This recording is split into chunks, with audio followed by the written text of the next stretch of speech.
Our freedom is at stake. People want freedom. They want to be able to hunt. Liberty is the word.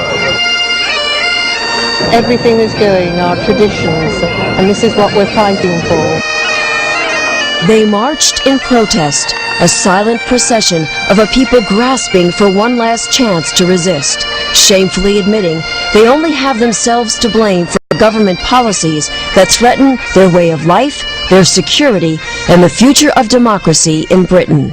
We've been very apathetic for years, and now we're paying the price for it. It's a disgrace, really. And we've seen these fundamental liberties eroded in the last 20-odd years in England, all sorts of legislation that should never have appeared. Sportsmen and shooters fooled by politicians into thinking that England's age-old tradition of fox hunting would never be targeted or banned, now realizing, perhaps too little too late, that their traditions are no more secure than their freedoms. This isn't about banning fox hunting. This is about the liberty of the individual to choose for him or herself what they do. A future that's in doubt, and the largest peaceful protest in British history to try to change that has got many asking, where were these voices 6 years ago when there was an outright ban on handguns and pistol shooters were forced to surrender their firearms, confiscated by the government to be destroyed? We hear people saying the proposed ban on fox hunting is the thin end of the wedge. I am a pistol shooter. As far as I'm concerned, we've already swallowed the wedge. And where does it go next?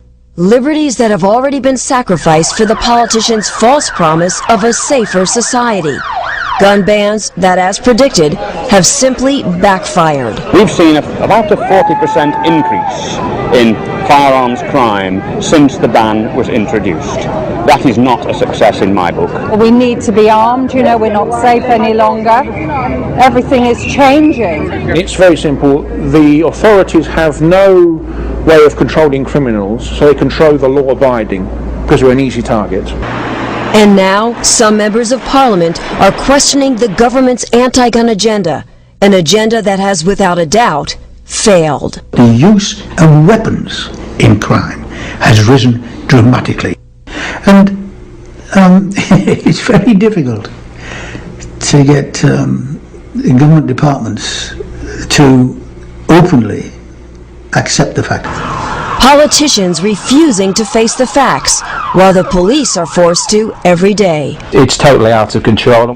This police officer, who feared he'd lose his job for speaking out, asked to remain anonymous. He said for the first time ever, bobbies are carrying firearms, but they're still outgunned by criminals who can buy whatever they want on the black market. Every officer now in this country gets issued with body armour.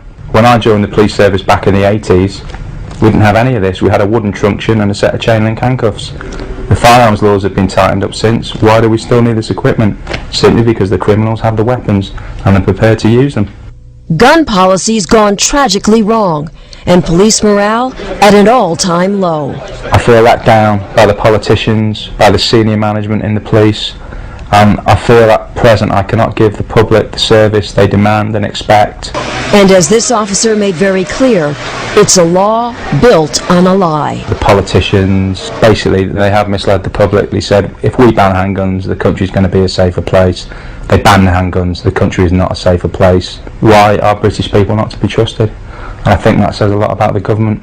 Citizens left defenseless, now victims of the very laws passed to protect them, and asking how many more Tony Martins will there be. Martin, a Norfolk farmer, was forced to protect himself when no one else would, not the police and not the British justice system.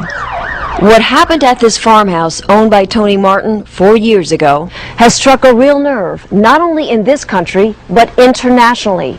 2 men broke into Tony Martin's house. Both of them were shot. One of them was killed. And the man who fired that gun, Tony Martin, was initially sentenced to life in prison for murder. But many people think Tony Martin should never have spent 1 day in jail. They say he was just an innocent man protecting himself and his property. Tony should not be in jail, not for what he did.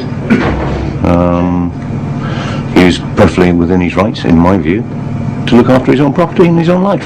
My thoughts is that I would do exactly the same, put in the same situation. I would not hesitate to do exactly the same. I personally believe that, if you're in your own house and people come in, then they should expect whatever they get. Everybody around was saying the same thing. You must have a right to defend yourself. It has gone too far, swung so far in favour of the criminal. Criminals like those in Tony Martin's case, who were no strangers to the law. 16-year-old Fred Barris, who was killed, already had 29 convictions. And 30-year-old Brendan Fearon had 34 convictions and had been in prison for burglary. He was sentenced to 3 years for trying to break into Tony Martin's home. But after only serving 18 months, he's free while Tony Martin remains in jail. And he's now threatening to sue Martin using taxpayers' dollars. The system is on the side of the criminal, not on the side of the victim. You go and rob somebody and then sue them because they've damaged you. It's absurd. The injustice of a justice system. And although Tony Martin has had his life sentence reduced to manslaughter, he still sits behind bars here at High Point Prison in Suffolk, England, counting the days until he's released. I was the first reporter from the United States allowed to visit with Tony since he's been in prison. And although no cameras were allowed, I was able to talk with Tony by phone. And what you're about to hear is Tony Martin in his own words about that fateful night. Well, I've never really said it publicly before, but I've had a pretty raw deal.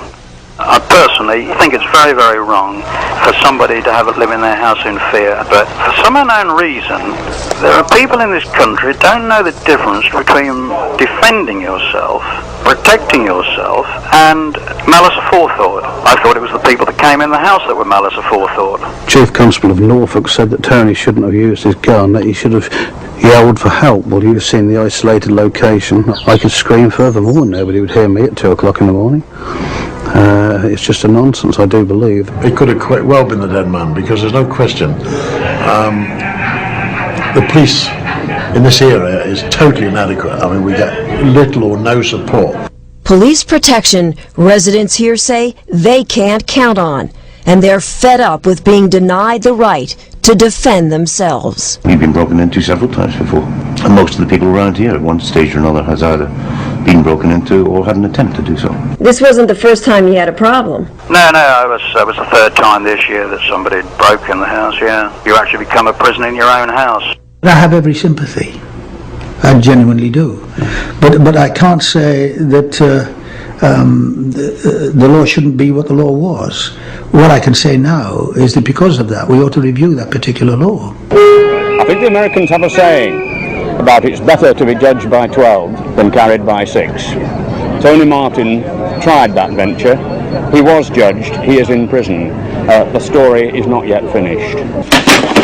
And neither is the story of a struggle to reclaim rights these honest citizens have already lost. Costly mistakes of trusting in a government that has left them unprotected. Their message to gun owners in America is simple. It will happen to you if you let it. Jolly well could, and they ought to realise that. If they saw what we're seeing in this country, then they'll fight for it. But if you don't do anything, you will lose your liberties, and make the effort. Don't be apathetic. Get out there and fight. Learn from our experience and don't give an inch. Your constitution matters, your freedom matters. The Pericles said it way before me. Freedom is only for those who have the guts to defend it.